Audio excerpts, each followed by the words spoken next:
everyone, welcome back to my channel, and those who are new on this channel, please do not forget to subscribe our amazing channel. And in this video lecture we are going to discuss about the lag operon and their regulation. But before starting the lecture, this is about me. I am Dr. Manisha Sinha, PhD from Jawaharlal Nehru University, New Delhi in plant microbe interaction. I have qualified CSIR UGC NET JRF. Apart from that, I have qualified various national level entrance exam at BSc, MSc and PhD level. I have 8+ year research experience in biological sciences, 4+ year teaching experience and published couple of international research paper. Now let's start the lecture, and the topic is lag operon and their regulation. But before discussing the lag operon and their regulation, before discuss about the operon model. operon model की अगर बात करें तो operon model को first time describe किए थे Jacob and Monod ने इन 1961 for regulation of gene in prokaryotes में जीन रेगुलेशन के लिए जैकोब एंड मोनोड ने एक मॉडल दिया था जिसको बोलते हैं ओपेरॉन मॉडल।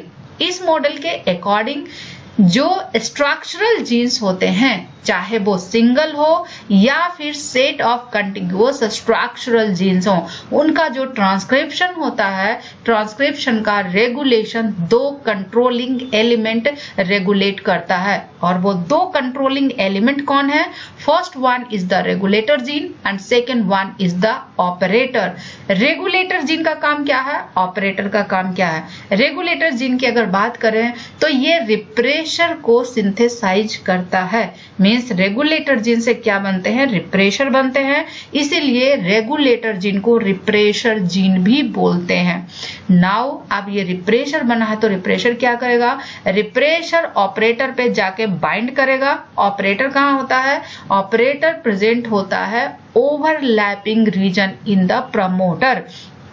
और डेफिनेटली जब ऑपरेटर पे रिप्रेशर बाइंड करेगा तो प्रमोटर पे आरएनए पॉलीमरेज बाइंड नहीं करेगा एंड उनका स्ट्रक्चरल जीन्स का ट्रांसक्रिप्शन नहीं होगा। So this is the cartoon representation of operon model. Operon की अगर बात करें तो ओपेरॉन में 3 तरह के यूनिट आते हैं। First one is the promoter जिसपे आरएनए पॉलीमरेज बाइंड करता है। Second one is the operator जिसपे रिप्रेशर बाइंड करता है। प्रमोटर पे क्या बाइंड करेगा? प्रमोटर पे बाइंड करेगा आरएनए पॉलीमरेज। प्रमोटर पे क्या बाइंड करेगा? RNA polymerase. जबकि ऑपरेटर पे क्या बाइंड करेगा? ऑपरेटर पे बाइंड करेगा repressor. And these are the structural genes जो सिंगल भी हो सकते हैं, set of continuous structural genes भी हो सकते हैं। सो ओपेरॉन का क्या क्या कंपोनेंट है? ओपेरॉन के 3 कंपोनेंट हैं। पहला क्या हुआ? प्रमोटर, दूसरा क्या हुआ? ऑपरेटर एंड तीसरा क्या हुआ? स्ट्रक्चरल जीन्स जो कि प्रोटीन की सिंथेसिस करता है। अब पॉइंट यहाँ पे यह है कि इन सब को रेगुलेट करता है एक जीन जिसको रेगुलेटर जीन बोलते हैं।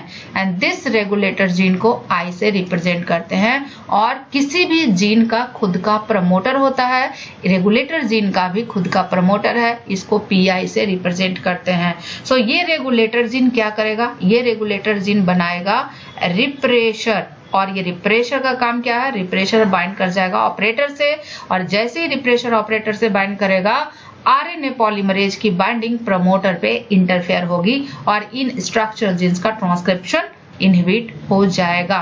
नेक्स्ट इंपॉर्टेंट टर्म है इफेक्टर मॉलिक्यूल्स। इफेक्टर मॉलिक्यूल की अगर बात करें तो ओपेरॉन 2 तरह के होते हैं, inducible operon and repressible operon.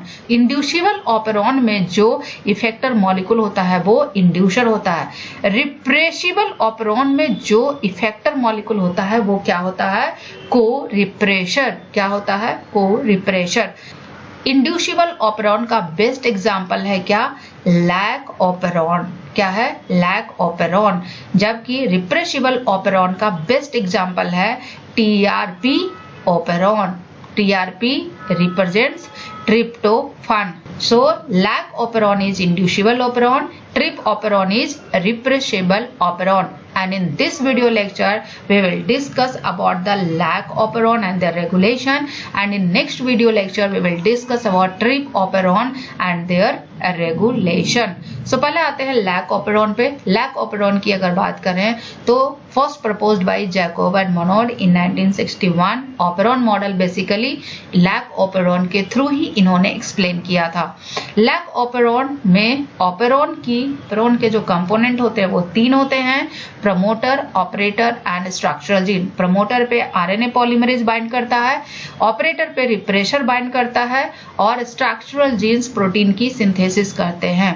Regulator gene की अगर बात करें तो regulator gene is the I gene in the lac operon, जो कि लैक रिप्रेशर बनाता है और ये इसको रेगुलेट कौन करता है, इसको ट्रांसक्राइब कौन करता है, इसका प्रमोटर जिसपे आरएनए पॉलीमरेज बाइंड करता है। स्ट्रक्चरल जीन लैक ऑपेरॉन में 3 होते हैं, G, Y, A, और ये तीनों का ऑर्डर फिक्स है। पहले होगा G, then Y, then A। G encode करता है बीटा गैलेक्टोसिडेज को, बीटा गैलेक्टोसिडेज एंजाइम, ये तीनों के तीनों एंजाइम है। Y इनकोड करता है बीटा गैलेक्टोसाइड परमिएज को, ये भी एंजाइम है क्योंकि इसके भी लास्ट में AAC है। एंजाइम का जो कैरेक्टरिस्टिक फीचर होता है, इनका सफिक्स AAC होता है। अगर किसी भी मॉलिक्यूल के लास्ट में सफिक्स AAC है, दैट मीन्स कि वो एंजाइम है। A encode beta galactoside transacetylase, this is also enzyme.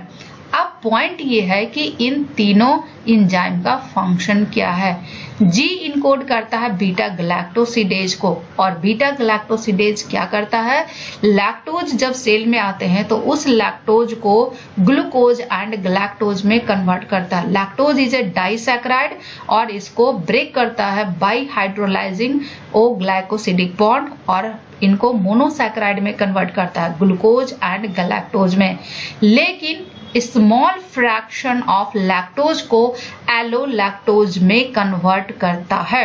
सो अभी हमने डिस्कस किया था कि चाहे इंड्यूसिबल ऑपेरॉन हो या रिप्रेसिबल ऑपेरॉन हो, वहां पे इफेक्टर मॉलिक्यूल काम करते हैं। क्या करते हैं, इफेक्टर मॉलिक्यूल काम करते हैं। और लैक ऑपेरॉन में जो इफेक्टर मॉलिक्यूल है, it is not lactose, it is allolactose. So जैसे ही लैक्टोज अंदर आता है सेल में तो लैक्टोज एलोलैक्टोज में कन्वर्ट हो जाते हैं, और ये काम कौन करता है, beta galactosidase. But beta galactosidase का मेन फंक्शन है ग्लूकोज एंड गैलेक्टोज में कन्वर्ट करना लैक्टोज को।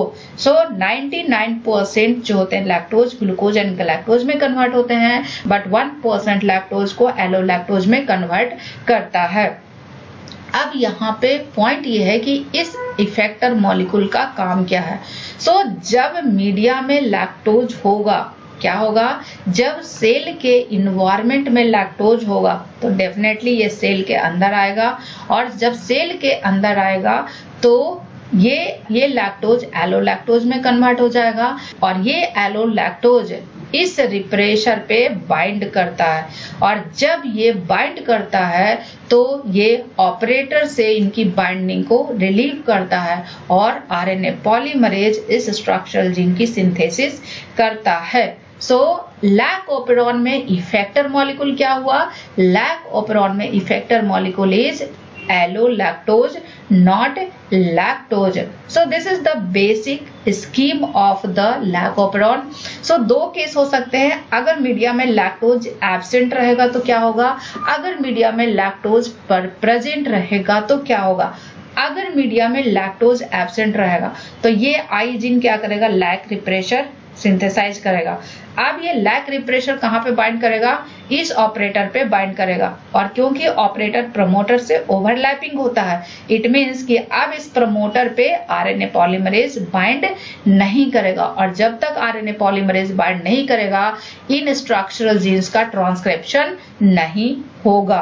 सेकेंड केस क्या है, जब लैक्टोज प्रेजेंट होगा मीडिया में तो क्या होगा, जब लैक्टोज मीडिया में प्रेजेंट होगा, सपोज दैट कि ये सेल है and this are the extracellular media, extracellular environment, और एक्स्ट्रा सेलुलर इन्वायरमेंट में क्या है, लैक्टोज है, तो लैक्टोज अंदर आएगा, सेल के अंदर आएगा, और सेल के अंदर आएगा तो लैक्टोज को ग्लूकोज एंड गैलेक्टोज में भी कन्वर्ट करेगा और एलोलैक्टोज भी कन्वर्ट होगा।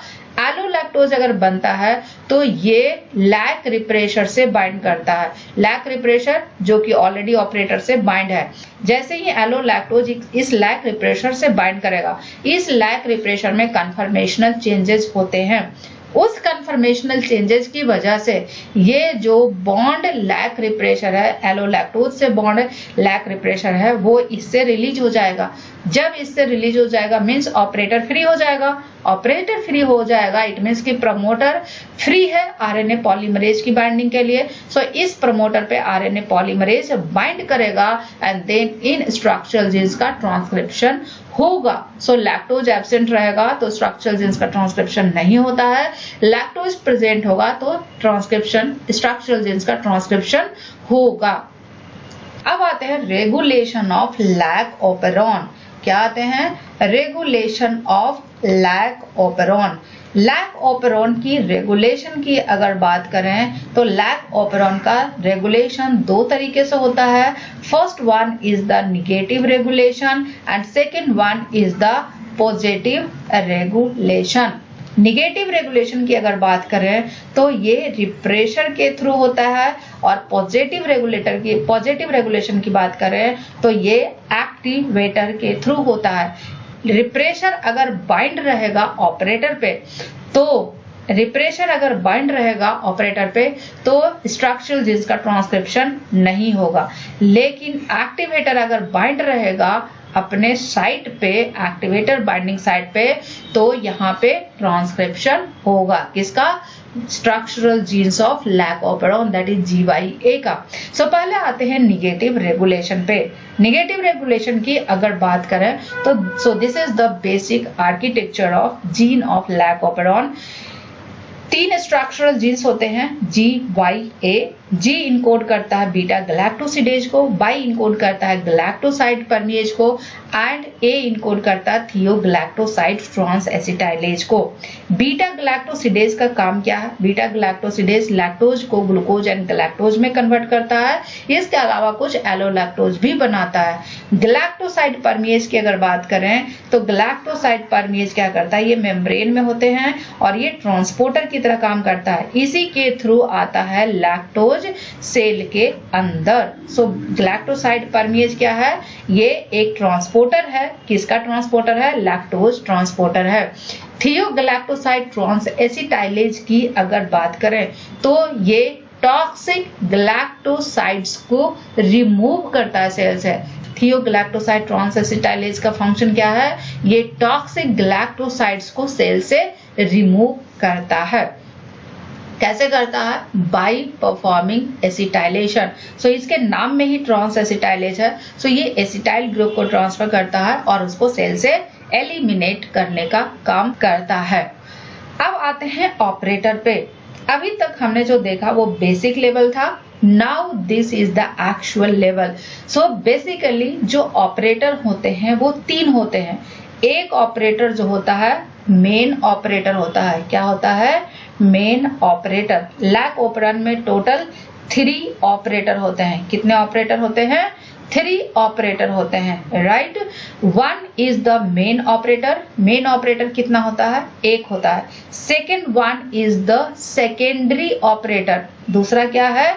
Secondary operator. और सेकेंडरी ऑपरेटर लैक ऑपेरॉन में टोटल 2 होते हैं। सो ऑपरेटर कितने हैं लैक ऑपेरॉन में? Total number of operator is 3।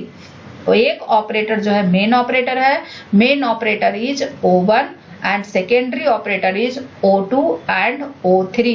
O2 and O3 is the secondary operator. So this is the O1 जो कि मेन ऑपरेटर है और ये मेन ऑपरेटर कहाँ ओवरलैपिंग होता है? मेन ऑपरेटर की अगर बात करें तो मेन ऑपरेटर इस प्रमोटर से ओवरलैपिंग होता है। जो दूसरा ऑपरेटर होता है दैट इज O2। O2 कहाँ होता है? O2 G जीन के अंदर होता है। लेकिन O3 ऑपरेटर की अगर बात करें तो O3 I जीन के अंदर होता है, दैट इज रेगुलेटर जीन के अंदर होता है। Next one is the regulator gene. Regulator gene का अपना प्रमोटर होता है। ये 3 जो स्ट्रक्चरल जीन है इनका कॉमन प्रमोटर है दैट इज P। सो अगर मीडिया में लैक्टोज होगा तो क्या होगा, डेफिनेटली ये सेल में आएगा और एलोलैक्टोज बनाएगा। अब ये एलोलैक्टोज किससे बाइंड करेगा, रिप्रेशर प्रोटीन से बाइंड करेगा, और रिप्रेशर प्रोटीन से बाइंड करेगा तो ये ऑपरेटर से रिलीव हो जाएगा और देन ये mRNA की सिंथेसिस करेगा। क्या करेगा, इन स्ट्रक्चरल जीन्स की ट्रांसक्रिप्शन करेगा। सो this is the basic model, जो कि लैक्टोज किस तरह से अंदर आता है और किस तरह से कैटाबोलाइज होता है। सो दिस इज गैलेक्टोसाइड परमेज, जो कि मेम्ब्रेन में होता है और ये ट्रांसपोर्टर की तरह काम करता है। इसी के थ्रू लैक्टोज अंदर आता है। अब जैसे ही लैक्टोज अंदर आएगा तो बीटा गैलेक्टोसिडेज एंजाइम रहेंगे। बीटा गैलेक्टोसिडेज एंजाइम का काम क्या है, इस लैक्टोज को, जो कि डाइसैकेराइड है, इसको मोनोसैकेराइड में कन्वर्ट करना, गैलेक्टोज एंड ग्लूकोज में कन्वर्ट करना। लेकिन स्मॉल फ्रैक्शन ऑफ लैक्टोज एलोलैक्टोज में भी कन्वर्ट होता है बाय द सेम एंजाइम। क्या, बाय द सेम एंजाइम। सो अब यहाँ पे डिफरेंट केसेस हम पढ़ते हैं। लैक्टोज अगर मीडिया में एब्सेंट होगा, डेफिनेटली अगर लैक्टोज एब्सेंट होगा तो लैक्टोज के मेटाबॉलिज्म के लिए जो एंजाइम्स प्रोड्यूस होते हैं उसकी रिक्वायरमेंट ही नहीं होगी, और अगर रिक्वायरमेंट ही नहीं होगी तो लैक ऑपरेंट क्या होगा, रिप्रेस्ड होगा। क्या होगा, रिप्रेस्ड होगा। कब, जब मीडिया में लैक्टोज नहीं होगा। यहाँ पे कुछ इंपॉर्टेंट पॉइंट्स हैं जो कि आपके एग्जाम के लिए बहुत ही इंपॉर्टेंट है। फर्स्ट पॉइंट क्या है, म्यूटेशन इन द ऑपरेटर और आई जीन। अगर इस ऑपरेटर में और इस आई जीन में अगर म्यूटेशन होता है, इट मीन्स कि इस कंडीशन में constitutive synthesis of gene products होंगे। मीन्स अगर आई जीन में म्यूटेशन है और ऑपरेटर में म्यूटेशन है तो G/A को सिंथेसाइज करने के लिए कोई भी यहाँ पे कंट्रोल मैकेनिज्म नहीं है, यहाँ पे कंस्टिट्यूटिव सिंथेसिस होगा। दूसरा पॉइंट क्या है, जब आई जीन डिफेक्टिव होगा, क्या होगा, जब ये आई जीन जो कि रेगुलेटर जीन है तो ये डिफेक्टिव होता है तो एक फंक्शनल आई जीन सेल में किसी भी अनदर डीएनए मॉलिक्यूल में अगर इंट्रोड्यूस करते हैं तो वो क्या करता है, वो जीन काम करता है। इट मीन्स कि I gene encodes a diffusible molecule that causes gene repression.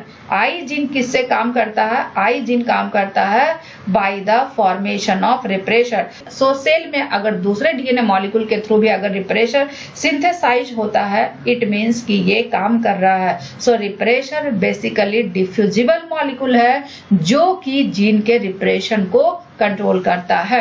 This molecule prove to be a protein जो कि लैक रिप्रेशर आप बोलते हैं। अब ये जो लैक रिप्रेशर है वो टेट्रामर है आइडेंटिकल मोनोमर का। इट मीन्स कि ये होमो टेट्रामर है। क्या है, इट इज होमो टेट्रामर। अब ऑपरेटर की अगर बात करें तो यहाँ 3 ऑपरेटर है। This one is the main operator and this one is the secondary operator. ये दोनों क्या है, ये सेकेंडरी ऑपरेटर है। अब ये जो ऑपरेटर है, मेन ऑपरेटर पे ये रिप्रेशर बहुत ही टाइटली बाइंड करता है एंड ट्रांसक्रिप्शन को प्रिवेंट करता है। I gene transcribed from the on promoter independent on the lac operon gene means जो आई जीन है वो लैक ओपेरॉन जीन का पार्ट नहीं है, लैक ओपेरॉन का कंपोनेंट नहीं है, बट उसको रेगुलेट करता है। Lac operon has 2 secondary binding sites for the lac operon. अभी हमने ये डिस्कस किया था। एक तो O2 है जो कि नियर बाई +410 पोजीशन पे होता है। प्लस का मतलब क्या है, ये ट्रांसक्रिप्शन स्टार्ट साइट के टुवर्ड्स द डाउनस्ट्रीम है और ये बेसिकली बीटा गैलेक्टोसिडेज जीन के अंदर होता है। और दूसरा O3, this one is the O3 जो कि अपस्ट्रीम है from the transcription start site and it is near by -90 position और ये with in I gene present होता है। तो ऑपरेरॉन को रिप्रेस करने के लिए जो लैक रिप्रेशर है appears to bind to both main operator and one of the secondary operator, जिससे क्या होता है कि डीएनए लूप हो जाते हैं। जो इंटरवेनिंग डीएनए है वो लूप हो जाते हैं। मीन्स कि जो रिप्रेशर है वो रिप्रेशर सिर्फ मेन ऑपरेटर से बाइंड नहीं करता है, ये दो ऑपरेटर से बाइंड करता है। एक तो मेन ऑपरेटर से बाइंड करेगा और दूसरा बाइंड करेगा one of the secondary operator, one of the secondary operator, one of the secondary operator, main operator से bind करेगा and one of the secondary operator से bind करेगा।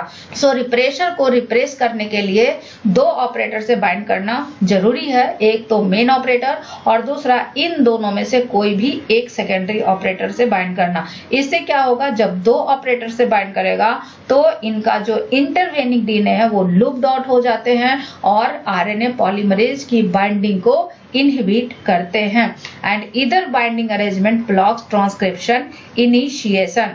अब इतना इलाबोरेट बाइंडिंग कॉम्प्लेक्स होने के बाद भी जो रिप्रेशन है वो एब्सोल्यूट नहीं है। Binding of lac repressor reduces the rate of transcription initiation by a factor of 10 to the power 3। अगर O2 एंड O3 साइट्स को एलिमिनेट करते हैं बाय डिलीशन या म्यूटेशन, इस केस में भी binding of repressor to O2 O1 alone reduces the transcription by factor 10 to the power 2। Means जो main operator है वो भी फंक्शनली काम करता है अगर सेकेंडरी ऑपरेटर नॉन फंक्शनल रहे तो भी। Even in the repressed state each cell has a few molecules of beta galactosidase and galactoside permease presumably synthesized on the rare occasions when the repressor transiently dissociate from the operator, and this basal level of transcription is essential to operon regulation। इस line का मतलब क्या करा, for example अगर ये cell है और environment में क्या है, लैक्टोज है, क्या है, लैक्टोज है। लैक्टोज तब तक अंदर नहीं आएगा जब तक कि यहाँ पे परमिएज नहीं होगा, और परमिएज तभी बनेगा जब लैक ओपेरॉन इंड्यूस होगा। लेकिन लैक ओपेरॉन को इंड्यूस होने के लिए लैक्टोज को अंदर आना चाहिए।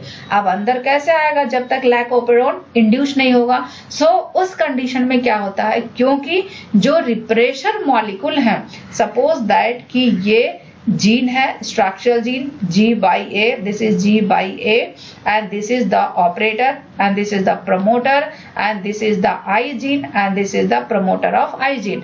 so अगर ये रिप्रेशर बना रहा है, क्या करा रहा है, अगर ये रिप्रेशर बना रहा है तो ये रिप्रेशर क्या करेगा, ऑपरेटर से बाइंड कर जाएगा। But binding of operator is not a permanent, ये ट्रांजिएंट बाइंडिंग होती है। क्या होती है, ट्रांजिएंट बाइंडिंग होती है। मीन्स अगर इन्वायरमेंट में लैक्टोज नहीं भी रहेगा तो ये रिप्रेशर क्या करता है, फ्रैक्शन ऑफ सेकेंड्स के लिए डिसोशिएट होता है फ्रॉम द ऑपरेटर, और जब डिसोशिएट होगा तो इस पे आरएनए पॉलीमरेज बाइंड करेगा और इन जीन का ट्रांसक्रिप्शन होगा। बट ये जो ट्रांसक्रिप्शन होता है ये बहुत ही लो लेवल होता है, जिसको बोलते हैं बेसल लेवल। क्या बोलते हैं, basal level. So basal level of products of these genes always present in the cell. क्या, always present in the cell, cell में हमेशा प्रेजेंट होते हैं। और यही बेसल लेवल जो होता है ये लैक्टोज के इंडक्शन के लिए रिस्पॉन्सिबल होता है। सो सेल में स्मॉल फ्रैक्शन ऑलवेज प्रेजेंट है इन तीनों इंजाइम्स। सो परमिएज भी थोड़ा बहुत होगा। सो थोड़ा बहुत जो परमिएज है वो लैक्टोज को क्या करेगा, एंट्री करेगा सेल में, और जैसे ही लैक्टोज आएगा बीटा गैलेक्टोसिडेज एंजाइम इसको क्या करेगा, एक तो एलोलैक्टोज में कन्वर्ट करेगा, और जैसे ही एलोलैक्टोज बनेगा ये एलोलैक्टोज इस रिप्रेशर पे बाइंड करेगा और ये रिप्रेशर फ्री हो जाएगा परमानेंटली, एंड देन इन स्ट्रक्चरल जीन्स का ट्रांसक्रिप्शन होगा। Means then lactose glucose and galactose में भी कन्वर्ट होंगे। क्या होंगे, ग्लूकोज एंड गैलेक्टोज में भी कन्वर्ट होंगे। So basal level of products of these genes is important for the operon regulation। When cells are provided with lactose, lac operon is induced। And inducer जो कि allolactose है, lactose नहीं है, inducer molecule bind to the specific site of lac repressor causing a conformational change that results in dissociation of repressor from the operator. Inducer in the lac operon system is not lactose but it's allolactose. It is a very important point. lac operon में जो inducer है वो lactose नहीं है बल्कि क्या है, allolactose है. Allolactose is a isomer of lactose. जैसे ही entry होता है E. coli सेल में, lactose is converted into allolactose by beta galactosidase molecules and release of operator by lac repressor triggered as the repressor binds to allolactose allow expression of lac operon gene and it leads to 10 to the power 3-fold increase in the concentration of beta galactosidase जो कि lactose को glucose and allolactose में convert करता है. So this is all about negative regulation of lac operon. Negative regulation कैसे हुआ? Negative regulation जब refresher bind रहता ऑपरेटर पे तो जीन का जो ट्रांसक्रिप्शन है वो स्टॉप हो जाता है, लेकिन जैसे ही रिप्रेशर रिलीव होता है जीन का ट्रांसक्रिप्शन स्टार्ट हो जाता है. नाउ लैक ओपरॉन में पॉजिटिव रेगुलेशन भी होते हैं. सो लैक ओपरॉन में सिर्फ निगेटिव रेगुलेशन नहीं होता है, पॉजिटिव रेगुलेशन भी होता है. अब सवाल यहाँ पे ये है कि पॉजिटिव रेगुलेशन होता कैसे है. पॉजिटिव रेगुलेशन में एक इम्पॉर्टेंट साइट इन्वॉल्व होता है जो कि आरएनए पॉलीमरेज बाइंडिंग साइट के अपस्ट्रीम होता है और इस साइट को क्या बोलते हैं, इस साइट को बोलते हैं सीआरपी साइट. क्या बोलते हैं, सीआरपी साइट. यही साइट इन्वॉल्व होता है लैक ऑपरेंट के पॉजिटिव रेगुलेशन में. सो यहाँ पे इंपॉर्टेंट पॉइंट ये है कि प्रमोटर पे क्या बाइंड करता है, प्रमोटर पे बाइंड करता है RNA polymerase. But RNA polymerase की जो बाइंडिंग है प्रमोटर पे उसको इन्हांस करता है इस साइट पे जो एक्टिवेटर बाइंड करता है.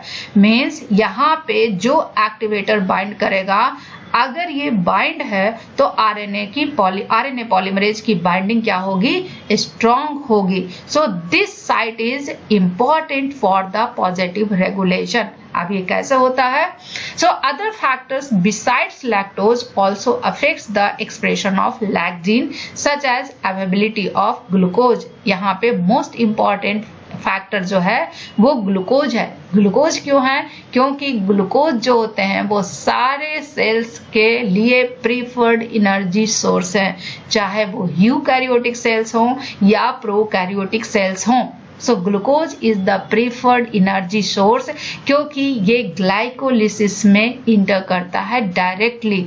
अदर शुगर की अगर बात करें, चाहे वो लैक्टोज हो या फिर अराबिनोज हो, कोई भी शुगर हो, इसको पहले ग्लूकोज में कन्वर्ट करना होगा तभी ग्लूकोज ग्लाइकोलिसिस में इंटर करेगा. कहाँ करेगा? ग्लाइकोलिसिस में इंटर करेगा. लेकिन ग्लूकोज डायरेक्टली ग्लाइकोलिसिस में इंटर करता है. सो अगर ये sugar as a energy source use करेंगे तो कुछ एक्स्ट्रा स्टेप्स की रिक्वायरमेंट होगी. मीन्स उनके लिए एक्स्ट्रा एंजाइम सिंथेसिस करना पड़ेगा और एक्स्ट्रा एंजाइम सिंथेसिस करना is a energy consuming process.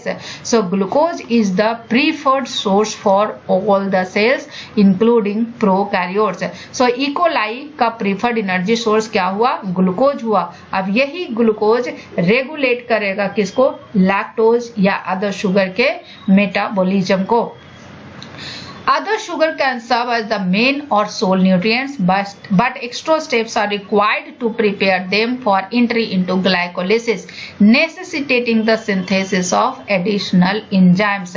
Means expressing the genes for proteins that metabolize sugar, such as lactose and arabinose, is best full when glucose is abundant. So, अगर media में glucose और lactose दोनों है, इस condition में क्या होगा? क्योंकि प्रीफर्ड एनर्जी सोर्स ग्लूकोज है, ग्लूकोज के लिए एक्स्ट्रा एंजाइम की सिंथेसिस नहीं करनी पड़ेगी. सो उस कंडीशन में लैक्टोज की जो सिंथेसिस होगी, उस कंडीशन में लैक्टोज के कैटाबोलिज्म के लिए जो एक्स्ट्रा एंजाइम सिंथेसाइज करने की रिक्वायरमेंट है वो क्या होगा, इनहिबिट हो जाएगा। So what happens to the expression of lac operon when glucose and lactose are present। जब ग्लूकोज और लैक्टोज दोनों मीडिया में प्रेजेंट होगा तो उस कंडीशन में जो लैक ओपेरन है वो रिप्रेस होगा।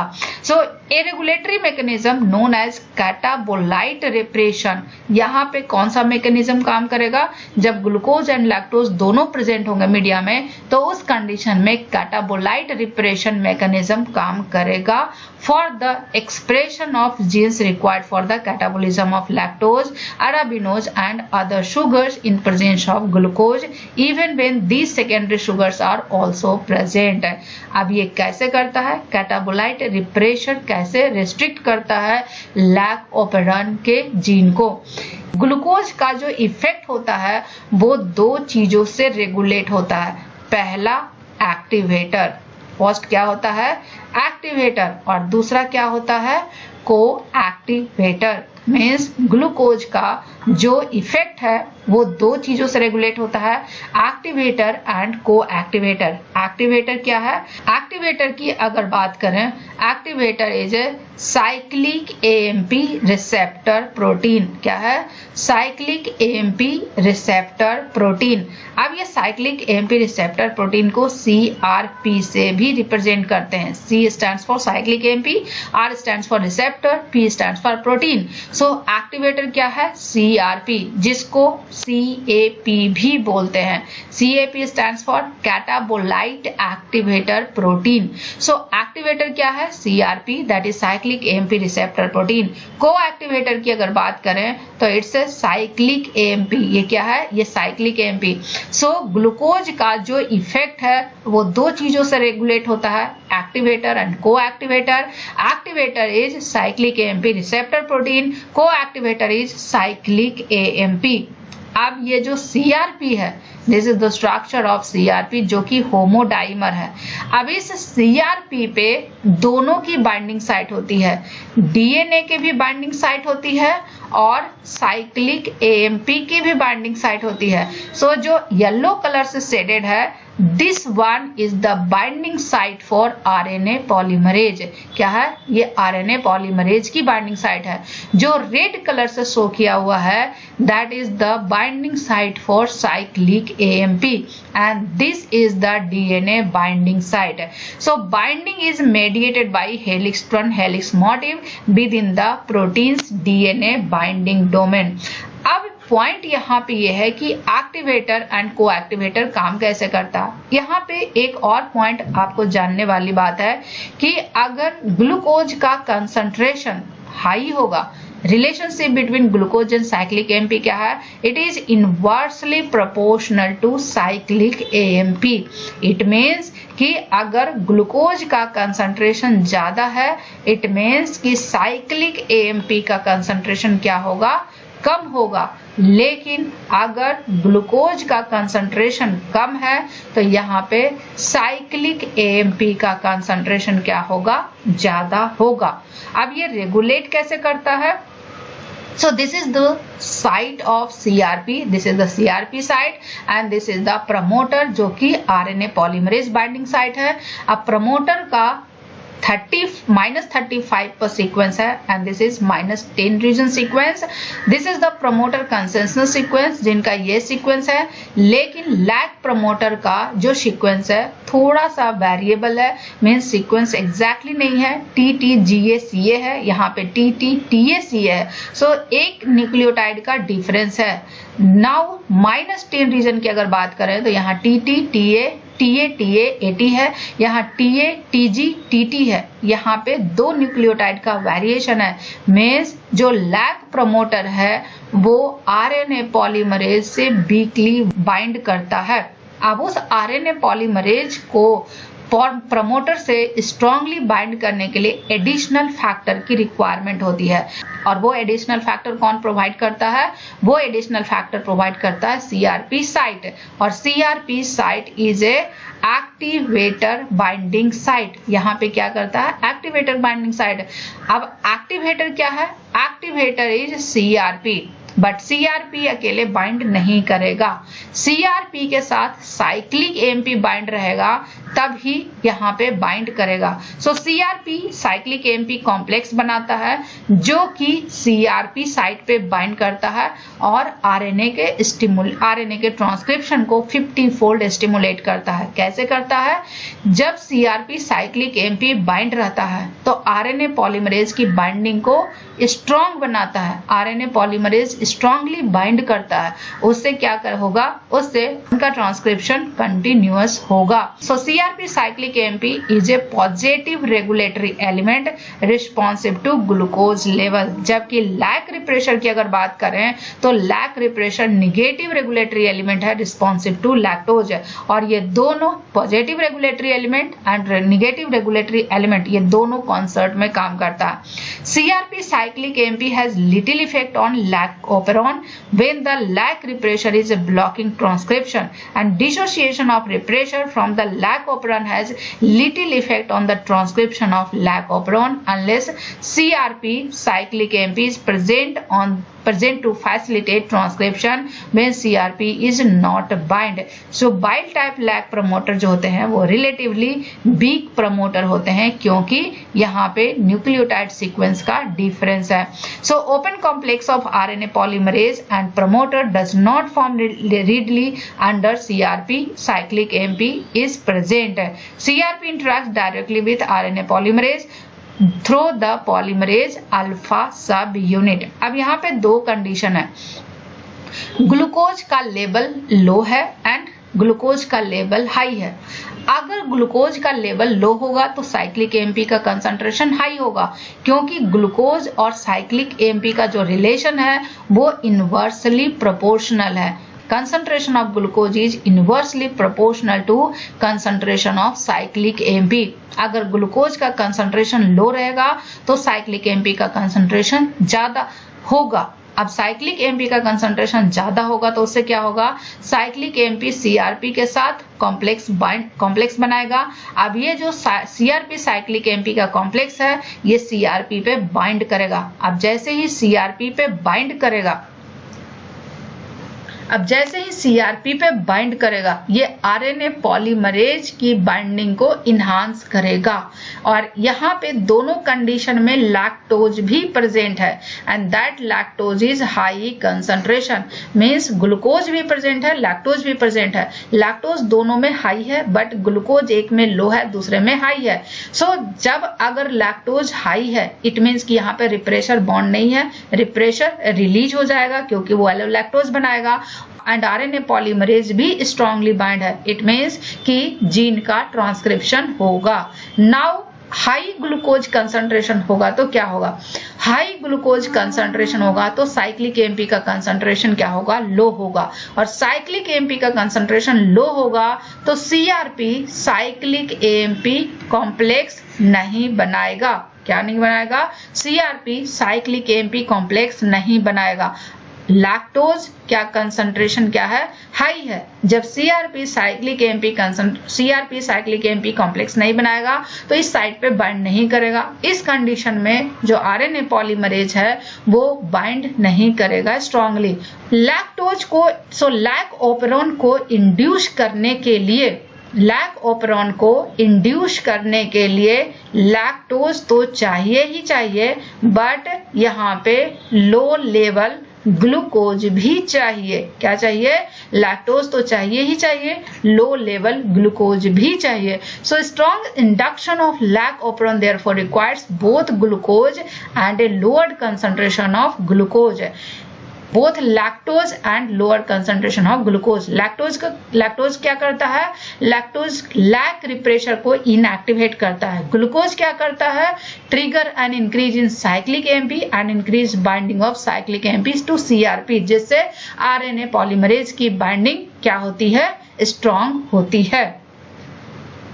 So this is difference between negative regulation and positive regulation. Negative regulation में क्या होता है? जो बॉन्ड रिप्रेशर होता है वो ट्रांसक्रिप्शन को इनहिबिट करता है, लेकिन पॉजिटिव रेगुलेशन में रिप्रेशर काम नहीं करता है, एक्टिवेटर काम करता है। और जो एक्टिवेटर होता है वो ट्रांसक्रिप्शन को क्या करता है? फैसिलिटेट करता है। नेगेटिव रेगुलेशन दो तरीके से होते हैं। फर्स्ट तरीका की अगर बात करें तो जो रिप्रेशर होता है वो ऑपरेटर से बाइंड करता है। जैसे ही इंड्यूसर मॉलिक्यूल आते हैं इससे बाइंड करता है, इसमें कन्फर्मेशनल चेंजेस होते हैं और रिप्रेशर रिलीज होता है जिसकी वजह से आरएनए सिंथेसिस होगा। दूसरा क्या है, जो बॉन्ड रिप्रेशर है, बॉन्ड रिप्रेशर से यहाँ पे सिग्नल मॉलिक्यूल भी बाइंड है, लेकिन बॉन्ड रिप्रेशर और सिग्नल मॉलिक्यूल जब बाइंड होता है तो आरएनए की ट्रांसक्रिप्शन को ये इनहिबिट करता है। जैसे ये सिग्नल मॉलिक्यूल रिलीज होगा ये रिप्रेशर भी रिलीज हो जाता है, इससे आरएनए एमआरएनए का ट्रांसक्रिप्शन होगा। लेकिन पॉजिटिव रेगुलेशन की अगर बात करें तो यहाँ पे जो एक्टिवेटर है, ये एक्टिवेटर अगर बॉन्ड होगा तब एमआरएनए की सिंथेसिस होगी, लेकिन अगर कोई मॉलिक्यूलर सिग्नल आएगा तो ये एक्टिवेटर रिलीज हो जाता है। दूसरा तरीका क्या है, एक्टिवेटर के साथ मॉलिक्यूलर सिग्नल बाइंड रहेगा तब आरएनए पॉलीमरेज जीन की ट्रांसक्रिप्शन करेगा। जैसे ही ये सिग्नल रिलीज होगा ये एक्टिवेटर भी रिलीज हो जाता है एंड आरएनए का ट्रांसक्रिप्शन नहीं होगा। So this is all about lac operon and their regulation, and in my next lecture I will discuss about the trp operon, and stay tuned for the next lecture, and if you have any doubt and query, please leave comment in the comment section.